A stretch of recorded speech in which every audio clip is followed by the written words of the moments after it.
There is a sense of basic fairness that users pay for the facilities that give them direct benefit. The province of Alberta preparing legislation to introduce toll roads.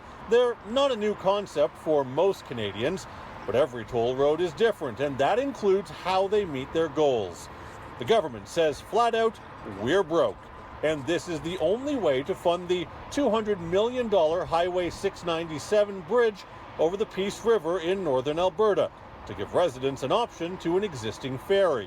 The Premier promised no tolls on roads and bridges during the election, but that turned out to be a broken promise. We did commit not to toll any existing infrastructure. There is no bridge over the Peace River and that area, and the local constituents there have asked for this opportunity. Tolls were really part of the origin of transportation and the origin of our cities. We saw a shift towards public provision of roads in particular, and in large measure for political reasons, the tolls came off. It's what happens with them after they're built where we see the biggest differences. The Coquihalla Highway opened with tolls in 1986. In 2008, the provincial government permanently lifted them.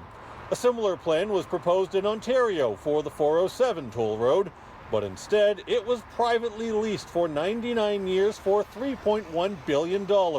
Tolls continue to rise, and the road is now worth an estimated $30 billion.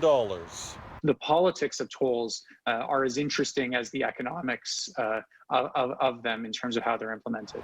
But while the government of Alberta says tolls will only be used for new infrastructure, the transportation minister didn't rule out or explain how that would apply to improvements to roads like Deerfoot Trail, the main highway between Calgary and Edmonton. If there's 2 lanes available right now to drive on without paying a toll, there would have to be at least 2 lanes after any expansion where you wouldn't have to pay a toll.